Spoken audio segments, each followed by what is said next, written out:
예, 자, 오늘은 계시록 이제 6장 말씀으로 들어갑니다. 6장은 앞으로 나가는 말씀 전체에 대해서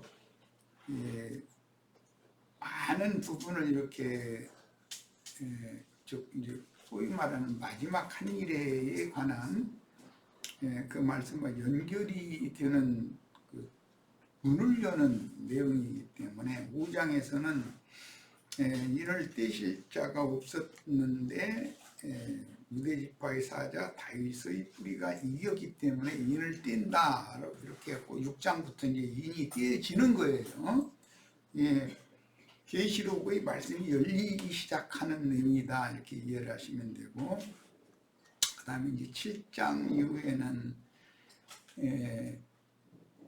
하나님이 이스라엘 혈통적인 12지파 선민들에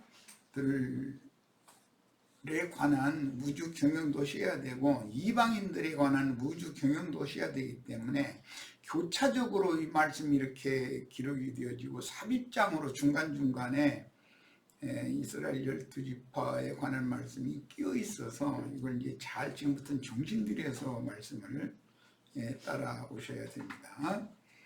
자, 계시록 6장 1절부터 17절까지 또박또박 본인의 성경으로 읽고 시작하겠습니다. 집중해서 읽으셔야 돼요. 굉장히 어렵게 되어 있는 문장들이죠, 전체가. 6장 1절부터 봅니다. 내가 봄에 어린 양이 7인 중 하나를 떼시는데 그때 내가 들으니 네 생물 중의 하나가 우레소리같이 말하되, 그럼 이제 7인인데 네 생물의 순서, 첫째 생물, 둘째 생물, 셋째 생물, 넷째 생물의 순서대로 4인이 떼어지고, 그 다음에 다섯째, 여섯째, 일곱째 나팔은 네 생물이 떼는 것이 아니라 직접적으로 주님께서 유대지파의 사자께서 마무리 말씀을 이렇게 열어서 계시를 하는 그런 형식으로 되어 있기 때문에 앞에 네 인과 뒤에 따르는 세 인, 이제 나팔도 앞에 네 나팔과 뒤에 따르는 세 나팔이 이게 구분이 되는 것을 잘 기본적으로 이해하셔야 됩니다. 자, 나갑니다. 이에 내가 보니 흰 말이 있는데 그 탄 자가 활을 가졌고 멸류관을 받고 나가서 이기고 또 이기려고 하더라. 둘째 인을 떼실 때 내가 들으니 둘째 생물이 말하되 오라 하니 이에 다른 붉은 말이 나오더라. 그 탄 자가 허락을 받아 땅에서 화평을 제하여 버리며 서로 죽이게 하고 또 큰 칼을 받았더라. 셋째 인을 떼실 때 내가 들으니 셋째 생물이 말하되 오라 하기로 내가 보니 검은 말이 나오는데 그 탄 자가 손에 저울을 가졌더라. 내가 네 생물 사이로부터 나는 듯한 음성을 들으니, 이 저울 가진 그 셋째 말이죠. 그 말에 대한 설명을 지금 해주신 거예요. 이르되 한 데나리온의 밀이 한 대요 한 데나리온의 볼이 속대로다. 또 감람류와 포도주는 해치지 말라. 자, 7절 갑니다. 넷째 인을 떼실 때에 내가 넷째 생물의 음성을 들으니 말하되 오라 하기로 내가 봄에 청홍색 말이 나오는데 그 탄자의 이름은 사망이니 음부가 그 뒤를 따르더라.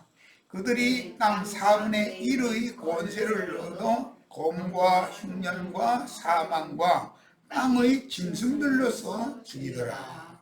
자, 이제 다섯째 인부터는 네 생물을 통해서 떼는 것이 아니고 직접 예수 그리스도께서 직접 떼시는 거예요. 이제 이 차이를 잘 이해를 하시고 있는 거예요. 다섯째 인을 떼실 때 내가 보니 하나님의 말씀과 그들이 가진 증거로 말미암아 죽임을 당한 영혼들이 제단 아래에 있어 큰 소리로 불러 이르되 거룩하고 참되신 대주제여 땅에 거하는 자들을 심판하여 우리 피를 갚아주지 아니하시기를 어느 때까지 하시려 하나이까 하니 각각 그들에게 흰 두루마기를 주시며, 이것은 그리스도께서 직접 하시는 거예요. 다섯째, 여섯째, 일곱째는 이르시되 아직 잠시 동안 쉬되 그들의 동무 종들과 형제들도 자기처럼 죽임을 당하여 그 수가 차기까지 하라 하시더라.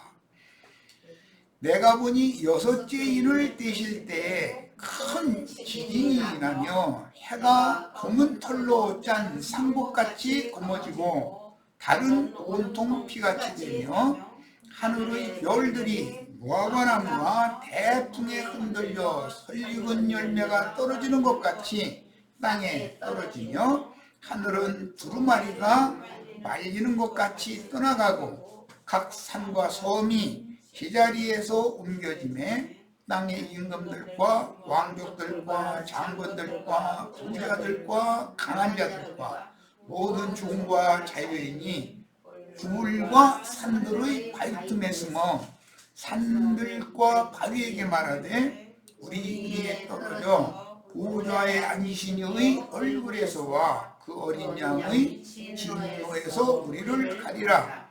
그들의 진노의 큰 날이 이르렀으니 누가 능히 소리하더라 그랬어요.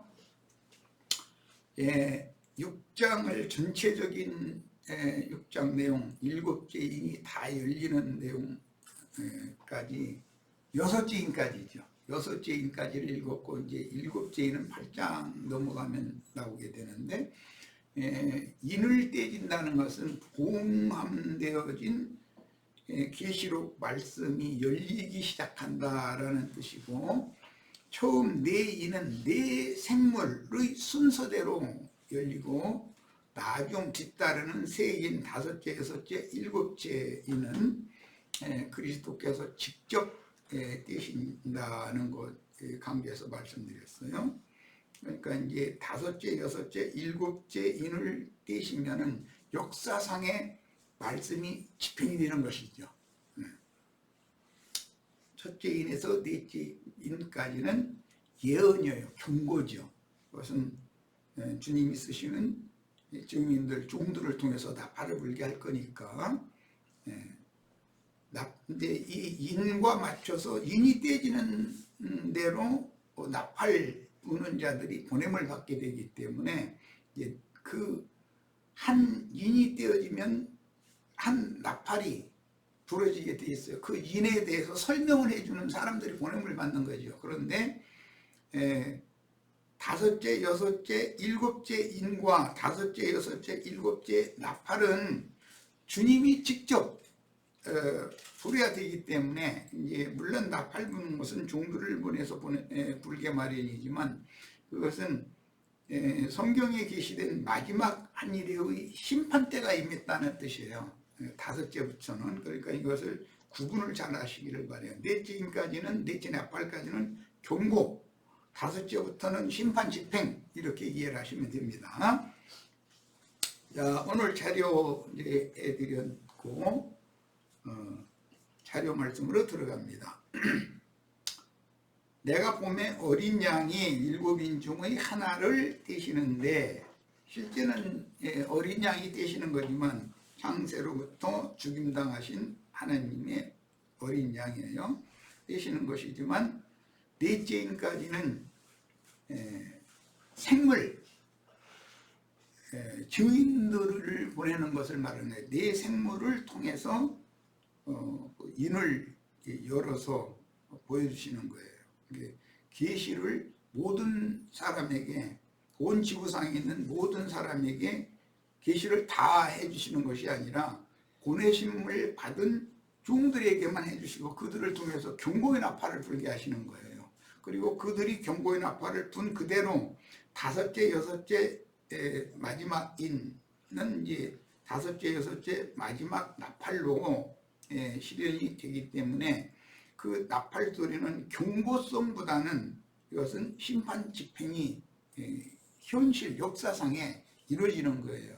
항상 하나님은 그 종 선지자들에게 우주 경영에 관한 비밀의 경륜을 먼저 말씀을 선포하도록, 즉 경고하도록 종도를 보내시고, 그 경고 말씀을 진중하게 받아들여서, 예를 들자면 열장을 애굽에 보내실 때도 경고 말씀을 들으면은 뭐 들판에 뭐 짐승을 내놓고 있었다라든지 뭐 곡물을 농사를 하고 있었으면은 그 어떤 이런 걸 보낼 것이다라고 경고가 오면 뭐 저 목 죽어놓은 사람들 같으면 집안 짐승우리로 불러들여야 되는 것이고, 들판에 곡물은 누군가 보호를 해야 되는 거잖아요.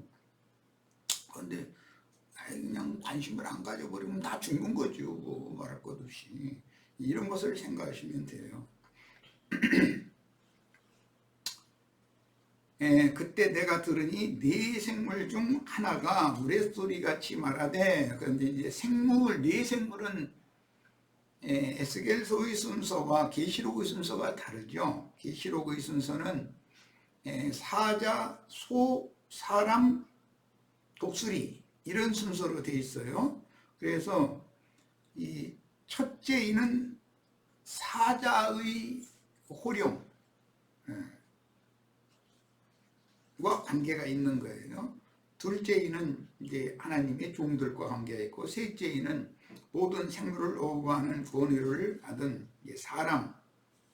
사람이신 예수, 또 그리스도의 사람들, 그리스도의 종들 관계가 있고, 넷째는 이제 독수리인데, 사람들은 하늘에 앉혀진 자다 이제 이렇게 표현했고, 하늘에 하나님의 장막에 들어간 자들, 복 있는 자들이다. 하나님의 장막은 사실은 하나님이 임재한 곳이니까, 그런 순서로 지금 첫째, 둘째, 셋째, 넷째 인이 띄어지고, 거기에 맞춰서 나팔이 불어지고, 거기에 맞춰서 대접이 또 이제 심판, 대접은 최종적인 심판인데, 넷째 대접까지는 나머지 다섯째, 여섯째, 일곱째 불대접 심판보다도 좀 경고성이 거기엔 포함이 되어 있죠. 그러나 이제 다섯째, 여섯째, 일곱째 대접이 직접 부어지면은 세상 사람들이 그렇게 두려워하는 세상 나라에 대한 심판이 집행이 되는데, 앞에 부분은 교계, 세상 교계에 대한 심판이고, 제 부분은 세상 나라에 대한 심판이, 이것이 딱 나눠지는 거예요. 넷째와 그 다음에 다섯째, 여섯째, 일곱째를 항상 계시록에서는 구분을 한다는 걸 잘 오늘 철저하게 인식을 하고 계셔야 됩니다.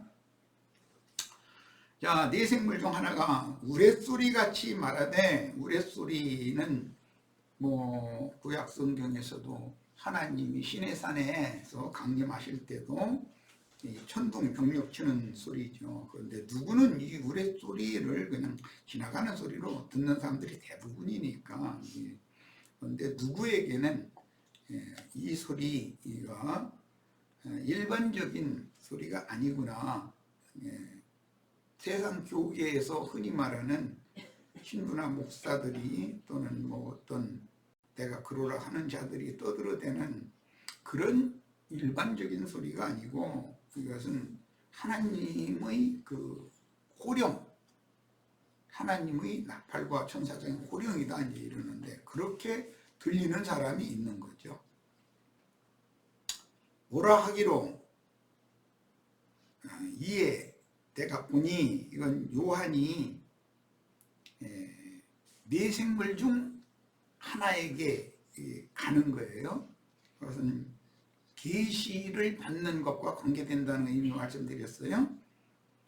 흰 말이 있는데 그 탐자가 활을 가졌고 열관을 받고 나가서 이기고 또 이기려고 하더라 그랬어요.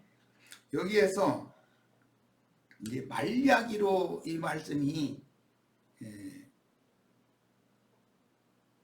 말야기로 이어지는 이 말씀은 항상 바람이라고도 표현이 중복 표현이 되어지고 천사들이라고도 설명이 되어지기 때문에 이해가 있으셔야 돼요. 말이라는 것은 사실은 육체를 말하는 것인데 육신을 입은 어떤 사람이 하나님의 사자다는 말이죠.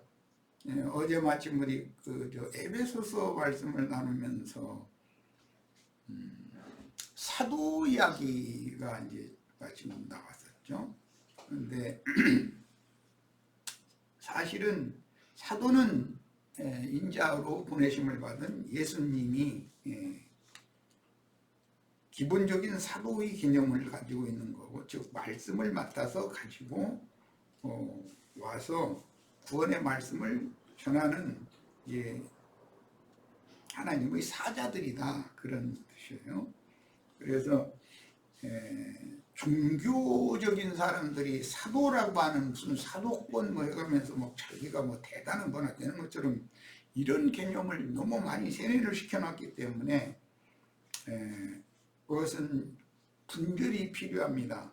사도라는 건 단순히 말씀을 맡겨서 보낸 자다라는 뜻이에요. 그래서 바울 형제 같은 분들이 사도라는 그 용어를 사용할 때는 나는 주님의 말씀을 맡아서 보내심을 받은 증인이다, 대언자고 나팔불 책임이 있는 자다라는 것을 말하는 데 목적이 있었던 것이지 무슨 권위가 있다 이런 것을 말하는 것이 목적이 아니에요.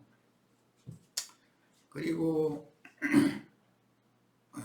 기왕 그 얘기가 나왔으니 그 야곱의 예언에 보면 요셉의 두 아들을 자기 아들로 입적을 시키는 말씀이 나오죠. 그런데 그 말씀에 보면 이 두 아들은 나의 것이고 이들 후의 것이 네 것이다, 이 얘기를 했어요.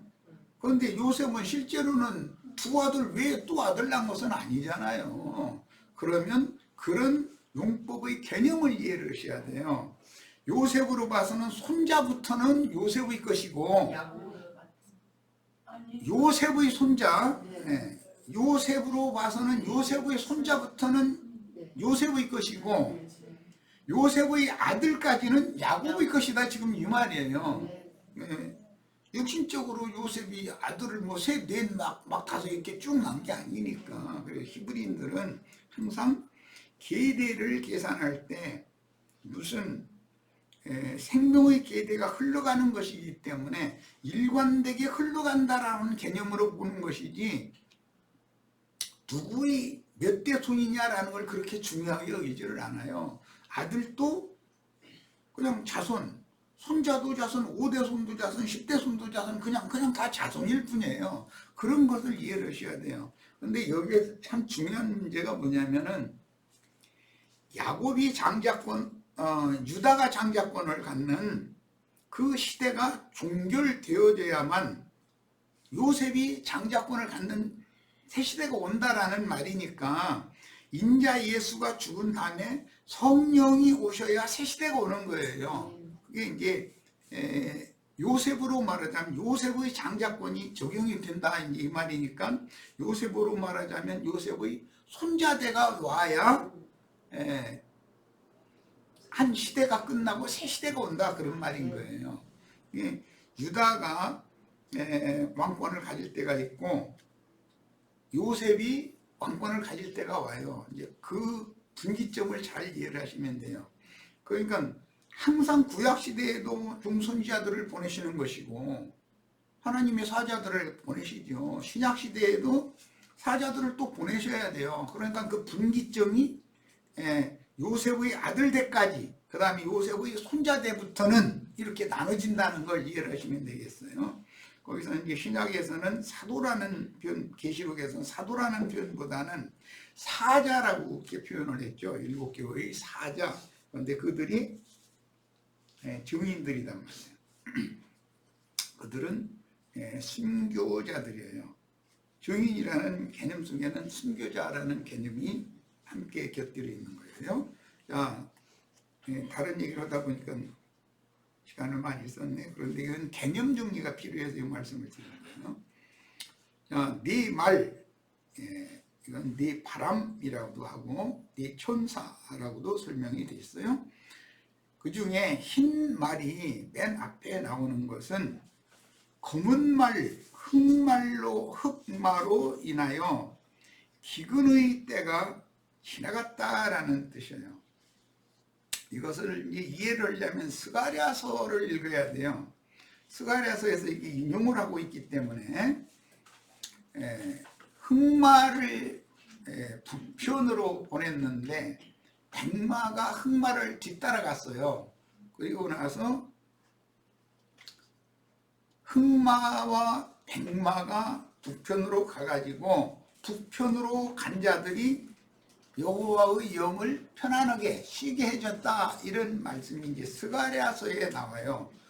여기서는 흑말 얘기가 빠지고 바로 첫째 말이 백말, 흰말로 이렇게 나타난 거예요. 그런데 그 인용구를 알아야 되기 때문에 스가랴서의 말씀에 대해서 기본적으로 인용한다는 걸 알고 그 부분의 말씀을 이해를 해야 됩니다. 반드시 하나님의 심판은 기근과 온역과 전쟁 세 가지로 이렇게 심판을 집행하는데, 먼저는 온 땅에 기근을 보내는 것은 경고인 거예요. 곧 하나님의 결정적인 심판이 이제 집행된다는 경고예요. 그래서 흑마로 인한 기근의 때가 지나야 백마의 때가 온다는 거예요.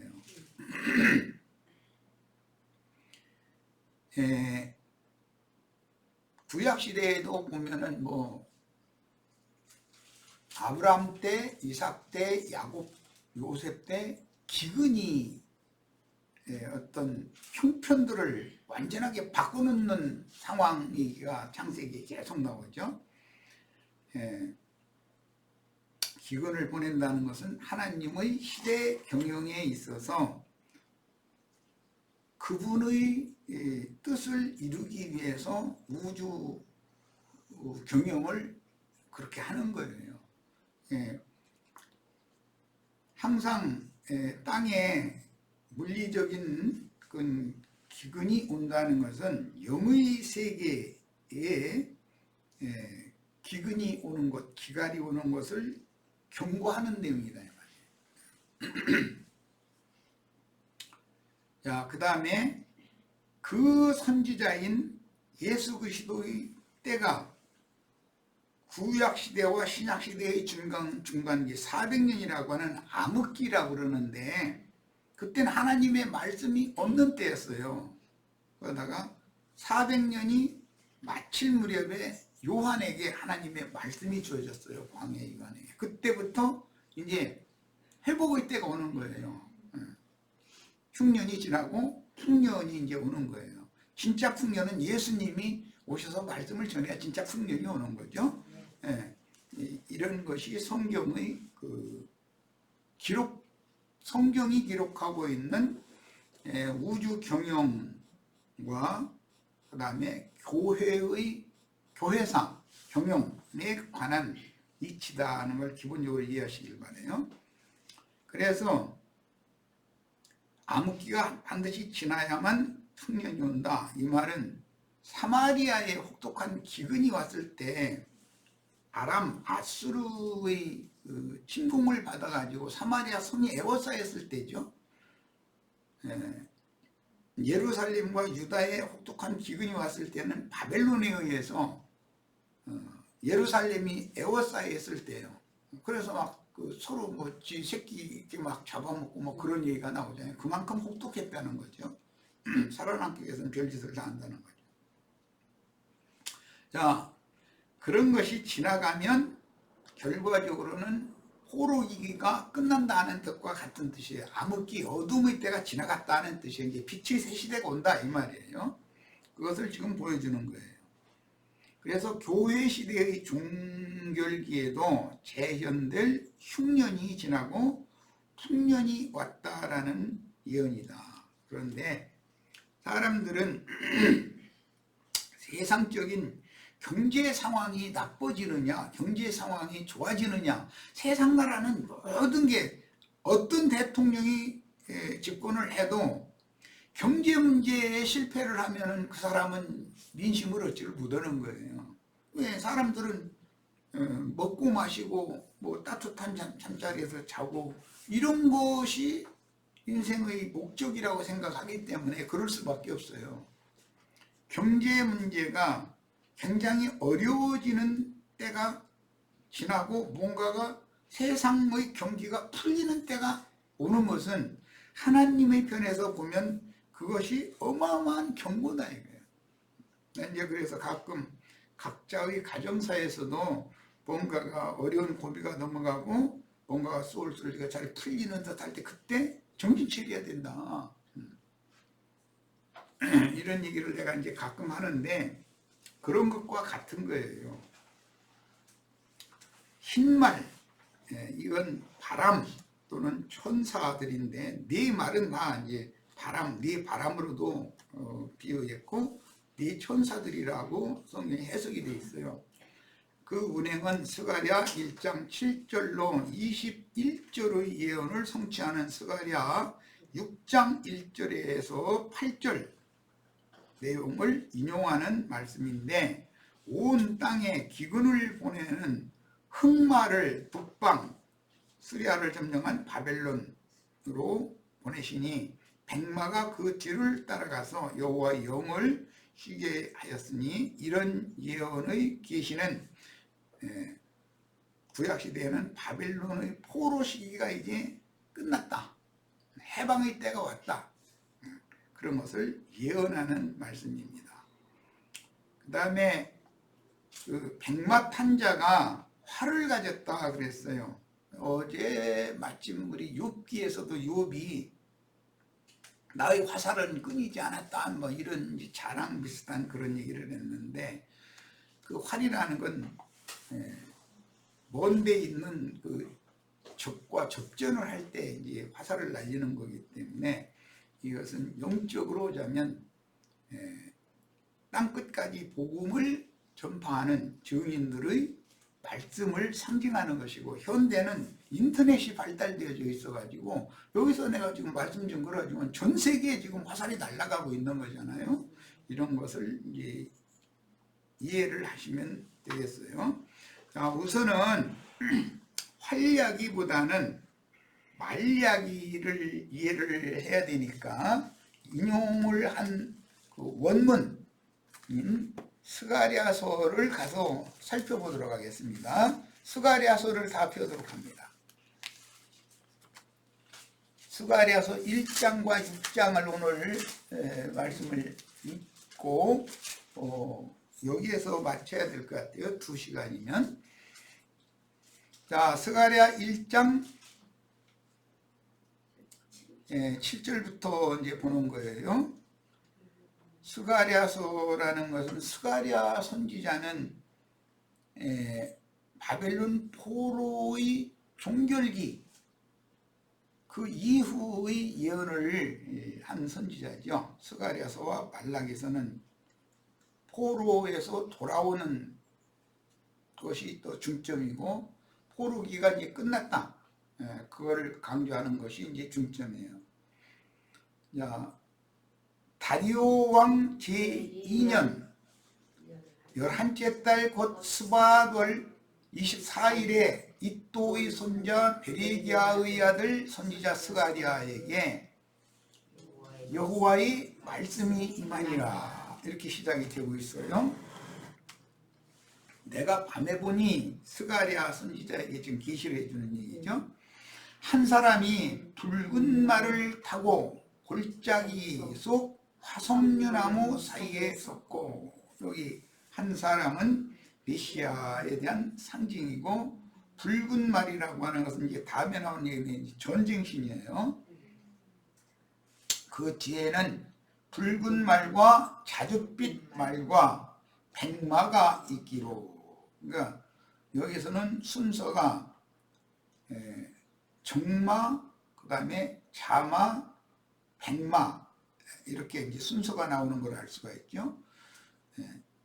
내가 말하되 내 주여 이들이 무엇이니까 하니 내게 말하는 천사가 내게 이르되 이들이 무엇인지 내가 네게 보이리라 하니 화석류나무 사이에 선 자가 대답하여 이르되, 이 화석류라는 것은 사람으로서 죽음이 없는 나무가 됐다라는 이제 그 돌 같은 그런 이제 완전히 굳어진 나무, 생명이 있는데도 그런 나무를 이제 빗대서 하는 말이니까, 인자 예수가 그 영이 되신 그리스도 예수가 된 상태를 화석류나무라고 비유를 한 거예요. 자, 대답하여 이르되 이는 여호와께서 땅에 두루 다니라고 보내신 자들이니라 그랬는데, 천사들이란 말이에요. 말들이라는 건 그들이 화석류나무 사이에 선 여호와의 천사에게 말하되, 이 여호와의 천사는 히브리서 3장 1절에는 사도라고 그랬고 여호와의 사자예요. 아까 서두 시간에 잠깐 사도라는 용어는 사자라는 용어와 같은 개념이다라는 거 이미 말씀드렸어요. 우리가 땅에 두루 다녀보니 온 땅이 평안하고 조용하더이다. 온 땅이 평안하고 조용하더이다라는 것은 세상 나라가 다 원만하고 무난하게 흘러가더라, 이제 그 말이겠죠. 그렇게 되면은 경각심을 갖기보다는 느슨해지겠죠, 세상 사람들은 당연히. 여호와의 천사가 대답하여 이르되 만군의 여호와여, 여호와께서 언제까지 예루살렘과 유다 성읍들을 불쌍히 여기지 아니하시려 하나이까? 이를 노하신 지가 70년이 되었나이다. 이 말은 바벨론 포로기가 끝날 때가 된 것에 대한 계시다라는 걸 다 알 수가 있죠. 여호와께서 내게 말하는 천사에게 선한 말씀, 위로하는 말씀으로 대답하시더라. 선한 말씀, 위로하는 말씀은 너희가 그동안에 바벨론의 그 압제를 잘 견뎌냈다. 이제 내가 너희를 해방시켜 줄 거다. 이제 그런 말씀을 지금 하고자 한다라는 걸 감을 잡을 수 있죠. 내게 말하는 전사가 내게 이르되 너는 외쳐 이르기를 만군의 여호와의 말씀에 내가 예루살렘을 위하여 시온을 위하여 크게 질투하며 안일한 여러 나라들, 평안하다고 그러는데 그 안일한 거죠. 이스라엘을 포로로 사로잡고 나서 이것이 하나님에 대한 도전이라는 것에 대해서 감각이 없는 거죠. 이제 이런 것은 세상 교계는 매사가 지금 다 잘 되고 잘 되는 것 같고 주님의 백성들을 포로로 사로잡아 가서 바벨론의 7 머리들이 왕노릇하고 지배하고 그게 이제 습관이 돼가지고 안일한 거예요. 그런데 이제는 때가 찼기 때문에 바벨론이 무너질 때가 온 거죠. 그래야 이스라엘이 회복이 되니까 그런 거에 대해서 이해를 하셔야 돼요. 반드시 교회와 세상 교계라는 것은 이런 것을 이해를 하고 있어야 돼요. 이제 교회 때가 온다 이 말이야. 세상 교계 때는 이제 끝난다 이 말이에요. 안일한 여러 나라들 때문에 심히 진노하나니 나는 조금 노하였거늘 그들은 힘을 내어 고난을 당했습니다. 힘을 내어 예루살렘 유다 나라를 백성들을 사로잡아다가 고난을 당하게 했다 그러는데 이것은 실제로는 주님의 포도원을 강탈해 가지고 가서 포도원 농부들을 다 죽이고 포도원 소출들을 저희가 다 먹고 마시고 그 짓을 계속하는 것이 습관이 됐다, 관습이 되어 있는 중이다 이 말이에요. 그러므로 여호와가 이처럼 말하노라. 내가 불쌍히 여김으로 예루살렘에 돌아왔은즉, 이것이 이제 그때 당시는 땅에 있는 예루살렘이었지만 신약에서는 위에 있는 예루살렘, 회복하는 때가 온다. 이제 그 말이에요. 내 집이 그 가운데 건축되리니 이 교회 건축이에요. 그리스도의 몸이 이제 완전히 회복되는 거예요. 예루살렘 위에 먹줄이 쳐지리라. 만군의 여호와의 말이니라. 우리는 지금 터를 닦는 먹줄 치는 주님을 증거하는 중이지만 반드시 터가 닦아지면 세우는 날이 오게 돼 있어요. 이제 집을 짓는 목수 같으면은 집터를 딱 잡아서 먹줄을 딱 쳐서 해놨으면은 아파트 공사 이런 것도 하는데 보면은 그 여러 그 작은 집들을 사가지고 땅을 넓게 확보를 한 다음에는 그 백회를 쭉 갖다 이렇게 뿌리죠. 해가지고서 어디에서 어디까지는 무슨 아파트 몇 동을 짓는다. 거기 이렇게 줄 그어놓고 또 다음 거기 줄 그어놓고 그러고 나서는 이제 포크레인 동원해가지고 거기를 파내잖아요. 이렇게 줄근 대로 이렇게 하는 거거든요. 이게 기초 작업이 워든이 필요한 거죠. 항상 그런 걸 이해하시면 되겠습니다. 지금 이제 우리는 줄치는 먹줄치는 걸 이제 상징인데 그런 상황이기 때문에 실감입을 안 나시는 분들이 너무 많다고 난 생각해요. 그런데 터가 닦아지지 않으면 세울 수가 없는 거예요. 기초공사를 할 수가 없으니까 터가 닦여져야 되는 거니까. 그런데 규정대로 해야 된다. 줄을 떼어놓고 나서 그 하고자 하는 하나님의 계획이 있다는 거죠. 그대로 해야 되는 거죠. 하나님의 집을 세우는데 멋대로 세우면 안 되죠. 당연히 보여주신 계시해 주신 식양대로 해야 되는 거예요. 내 집이 그 가운데 건축되리니 예루살렘 위에 먹줄이 쳐지리라. 만군의 여호와의 말이니라. 예루살렘을 회복하기 위하여 기초를 다시 닦는다 그 말이에요. 이 말은 지금 있는 예루살렘은 바벨론에 의해서 다 멸망당했고 위에 있는 예루살렘, 새 예루살렘으로 다시 건축할 기초를 닦는다 지금 그 말이에요. 그가 다시 외쳐 이르기를 만군의 여호와의 말씀에 나의 성읍들이 넘치도록 다시 풍부할 것이라. 우리는 이걸 지금 준비해야 돼요. 특히 이제 형제님들한테 내가 이걸 계속해서 강조하고 독려하고 있는데 반드시 많은 사람들이 양식을 찾아서 마실 물을 찾아서 비틀거리며 헤매다가 돌아올 자들이 있게 돼 있어요. 그게 하나님의 뜻이에요. 회복의 역사라는 건 반드시 이렇게 하는 거예요. 여호와가 다시 시온을 인도한다. 여기 다시라는 게 계속 반복되죠. 다시 풍부할 것이다. 다시 시온을 이루하고 다시 예루살렘을 착하리라. 이 다시라는 것은 중복된다라는 의미이기 때문에 지금 있는 예루살렘을 버리지만 위에 있는 예루살렘을 회복한다. 지금 그 말인 거예요. 야, 내가 눈을 들어본 적 네 개의 뿔이 보이기로 네 말리기가 나왔는데 뿔이 보였다고 그랬어요. 뿔은 능력과 권세를 같은 하나님의 종들이에요. 이에 내게 말하는 전사에게 묻되 이들이 무엇이니까 하니 내게 대답하되 이들은 유다와 이스라엘과 예루살렘을 흩뜨린 뿔이라. 세상 교계와 세상 나라의 그런 권세가 그 짓을 했었던 거잖아요. 그런데 이제 새 뿔이 나오는 거예요. 그 뿔은 이제 꺾어지고 새 뿔이 나오는 거예요. 미약하게 나와요. 그런데 그 뿔이 온 천하를 다 통일해 버려요.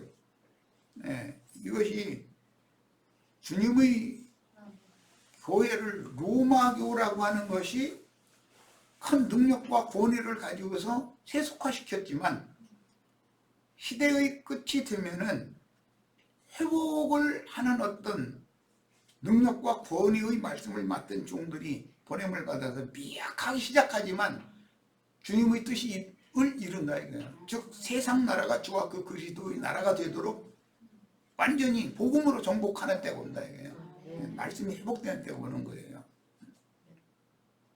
그때 여호와께서 대장장이 4명을 내게 보이시기로, 여기는 나중 나온 불인데 이제 대장장이라고 했죠.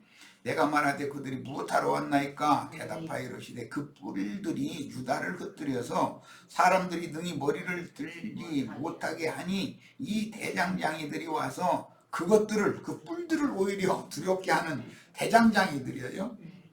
이전의 뿔들을 들어서 유다 땅을 흩뜨린 여러 나라의 뿔들을 떨어뜨리려 하느니라.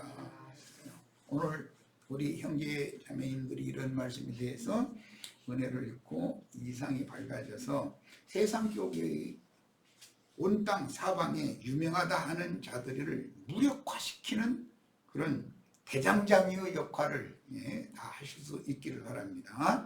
자, 이제 6장으로 갑니다. 6장 1절부터 보는 거예요.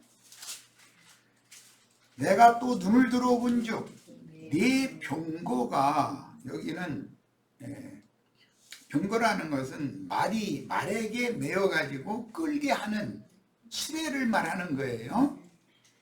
두 산 사이에서 나오는데, 이 두 산이라는 것은 이제 구약시대에는 남유다와 북이스라엘 나라예요. 시온산과 사마리아산이었죠. 그런데 신약에는 로마교와 개신교단 말이야. 그런데 그곳에는 군대 귀신 들린 자가 두 무덤이기 때문에 이 두 산은 군대 귀신 들린 자들이 날마다 그냥 축복받으라고 외치는 곳이에요, 거기가. 그 산은 구리산이더라. 옛 번역에는 이제 그 놋산이라고 그랬는데, 구리, 놋, 이런 그 유기물이라고 하는 것은 하나님의 심판을 상징하는 거예요. 구리산이니까, 놋산이니까 당연히 심판이 예정되어져 있는 산이죠. 로마교와 개신교라는 건 하나님의 심판이 예정되어 있는 거예요. 그럼 귀신 들린 자들이 거기 모여서 날마다 하나님 앞에 우상제사하는 곳이잖아요. 육의 일을 위해서 날마다 분양하고 떠들고 막 그러는 곳이에요. 이 산들에는 신약에 보면 돼지떼들이 먹는 산이라고 이렇게 돼 있죠. 그리고 저주받은 무화과나무가 심어진 산이에요. 그래서 그 산을 들어서 바다에 던지우라 하면 그대로 된다 그랬어요. 이 말씀을 이해를 잘 하시길 바라요. 첫째 병거는 붉은 말들이, 여기 붉은 말들이라는 말은 항상 피 흘리는 거, 전쟁 신이 연계되어 있어요. 둘째 병거는 검은 말들이, 검은 말이라는 건 흉년, 기근을 몰고 오는 천사장들이에요. 천사장이고 천사들이에요. 셋째 병거는 흰 말들이, 여기 와서는 1장에서는 첫 번째 나온 흰 말이 여기 와서는 세 번째 나와요. 자, 네 번째 병거는 어룽지고 건장한 말들이, 계시록에서는 청색과 황색, 하늘색과 땅색이 섞여 있다고, 청황색 말이다 이렇게 번역을 했죠. 네. 어룽지고 건장한 말들이, 그런데 그 청황색 말들은 이 건장한 것이 참 특징이요.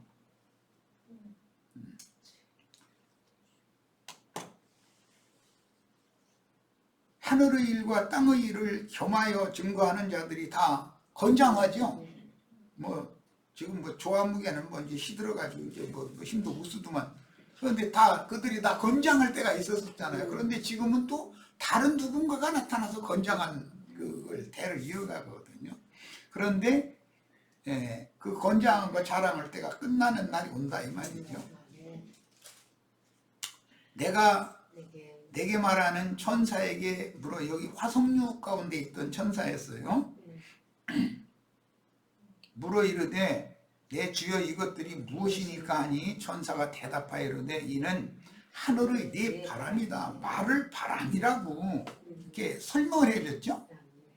그런데 이 네 말은 네 바람과 동시에 네 천사였잖아요. 그러니까 이제 이 세 가지의 그 용법이 의미하고자 하는 그 성경의 의도를 우리가 이제 잘 이해를 해가면서 문구를 읽어야 돼요. 온 세상의 주 앞에 서 있다가 나가는 것이라. 그런데 이 천사들이 아무 때나 나가는 게 아니다 이거예요.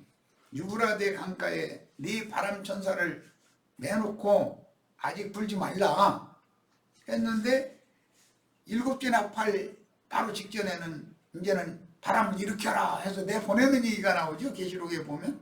그러니까 이제 이런 것이 데살로니가서에 이제 기록이 될 때 데살로니가 후서 2장에 보면 적그리스도들이 활동을 은밀하게 했지만 공개적으로 활동을 못해요. 왜? 막는 자가 있기 때문에. 바람을 아무 때나 이렇게 불게 허락을 하는 건 아니다라는 것이죠.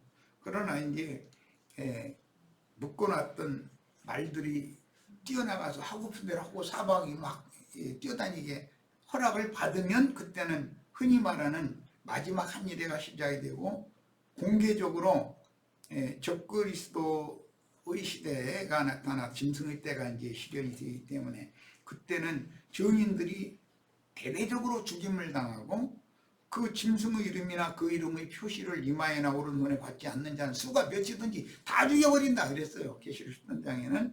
그런데 그때가 아무 때나 되는 건 아니다는 거예요.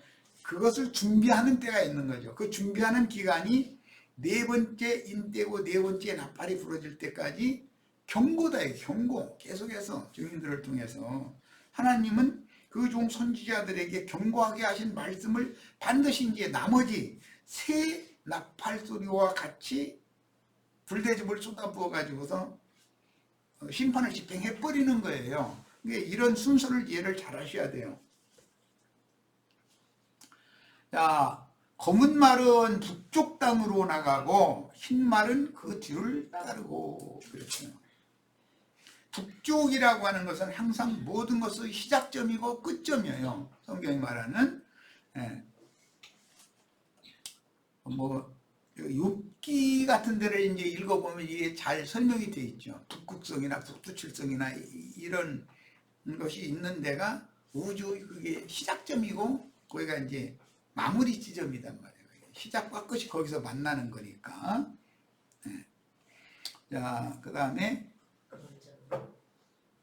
검은 말은 북쪽으로 나가고 흰 말은 그 뒤를 따르고 어룽진 말은 남쪽 땅으로 나가고, 남쪽이라는 것은 이제 애국과 관계가 있고 팔레스타인의 그 지형으로 보자면 북쪽은 아수르, 지금 여기 스가랴서 때는 바벨론이 아수르를 점령한 때였기 때문에 바벨론을 염두에 둔 말이 북쪽은. 남쪽은 항상 남방왕, 북방왕 이제 이런 얘기가 나오면 이것은 바벨론 왕과 또는 그 아시리아 왕과 애굽 왕을 빗대서 하는 말들인 거예요. 다니엘서 읽을 때는 그런 걸 이해를 하면서 읽어야죠. 그 다음에 건장한 말. 건장한 말은 청황색 말이고 어룽진 말이었죠. 앞에 보면 3절에 어룽지고 건장한 말이 나왔었죠. 그런데 여기 이제 건장한 말이 힘을 가지고 있다. 위력, 위세가 있는 거죠. 말은 나가서 땅에 두루 다니고자 하니 그가 이르되 너희는 여기서 나가서 땅에 두루 다니라 하네. 지금 뭐 미국 대통령이나 중국의 주석, 뭐 러시아도 대통령제 하나, 수상제 하나, 그 세상 나라에 잘 모르겠는데 어쨌든 그런 사람들이 자기 세력을 전 세계에 다 영향력을 끼치게 하려고 그냥 여기저기 다니면서 그렇게 하잖아요. 그런데 우리나라 같은 데는 약소국이니까 미국 대통령이 말 타고 우리나라까지 직접 올 필요도 없어. 그 뭐 저 대사 보내가지고 기침하면 그 미국 코로나가 우리나라로 다 날라와 버려. 그렇게 쉽게 얘기하느라 그래요. 그럼 미국 대통령들은 저놈 잡아다 죽여라 그럴까 뭐. 그런 뜻이에요. 큰 권세를 가진 자는 온 땅을 두루 다니고자 하는 게 그 야망이잖아요. 그런데 온 땅을 실제로 두루 다니는 분은 미약하게 시작했지만 그 종들을 땅끝 사방에 모든 민족에게 보내가지고 주님이 두루 다니면서 그들이 아무리 별짓을 다 해도 그냥 허락을 하는 것 같지만 그 중에 주님은 주님대로 평화, 원수들은 전쟁을 일으키거나 뭐 이제 기근을 보내거나 북한이 지금 미국 때문에 기근 계속 당해가지고 죽으려고 그러잖아요. 그런데 우리나라는 조금 미국이 조였다 풀어놨다 이렇게 하니까 그게 틈바구니에서 눈치 보느라고 지금 그래가면서 이제 먹고는 살고 있는 중이고, 북한은 그냥 흉년을 계속 당하게 만들어버리는 거예요. 그러니까 그냥 북한 주민들이 뭐 대대적으로 먹고 굶어 죽으나 저기 북한 탈출하다가 총 맞아 죽으나 어차피 죽을 거니까 에이 나가서 죽겠다 그러고서는 뛰어나와가지고 우리나라까지 이렇게 온 사람들이 많은데 그분들이 우리나라에 와서 적응을 못하더라고 보니까. 왜냐하면 게으름표도 눈치만 슬슬 봐가면서 뭐 일하는 채만 하면 협동농장에 가서 배급은 똑같이 다 주니까 공산주의니까 그야말로.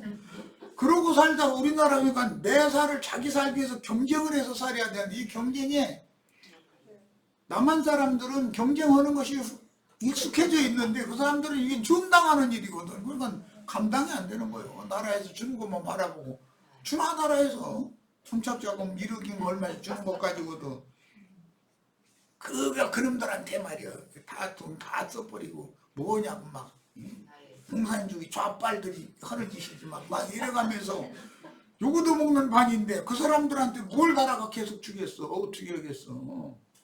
그건 있을 수 없는 일이죠. 뭐 얘기가 이제 길어졌는데 세상 나라가 다 그렇다 이거예요. 야, 그런 것은 하나의 표상이고, 어떤 목회자가 세상적으로 목회 성공을 하면은 온 땅에 지교회를 세우느라고 부목사 파송해가지고 그 루드머리 목사의 휘하에 파송된 목사들이 교회 이름은 똑같이 이제 예를 들어서 어디를 가도 무슨 순복음 교회면 순복음 교회가 다 있어. 이게 무슨 장로교 교단 총회에서 전 세계 장로교들을 세우잖아요. 이렇게 하는 것을 보여주는 그림이다. 이게 세상 나라가 그렇게 하는 것은 종교 체제가 다 그렇게 하는 걸 원한다 하는 거예요. 그런데 그게 다 무효가 되고 주님과 주님이 파송하는 종들을 통해서 세상 나라는 주와 그 그리스도의 나라가 되게 하는 것이 하나님의 뜻이다 이게 이것이 반드시 이루어진다는 걸 우리는 믿어야 되는 거죠. 이제 말씀에 이렇게 돼 있으니까. 그래서 건장한 말은 나가서 땅에 두루 다니고자 하니 그가 이르되 화석류 사이에 선 하나님의 사자가 너희는 여기서 나가서 땅에 두루 다니라 하는 게 그들도 허락을 받아서 그렇게 하는 거죠. 세상 큰 군왕들도 하나님의 허락이 없으면 그런 위치에 올라갈 수 없고, 세상 교계의 그 유명하다 하는 그 뭐 본교회당이라고 그러지만 요즘은 본교회당이 있고 뭐 또 지교회당이 있고 이런 식으로 얘기하지만, 근데 그런 사람들도 그런 그 문어발처럼 이렇게 세력을 펼쳐나가는 그런 것을 하도록 허용을 받았기 때문에 그게 가능한 거라는 거죠. 자, 그가 내게 외쳐 이르되 북쪽으로 나간 자들, 이건 굉장히 중요해요. 북쪽으로 나간 자들은 검은 말과 검은 말을 따라간 흰 말이었죠. 두 말이에요.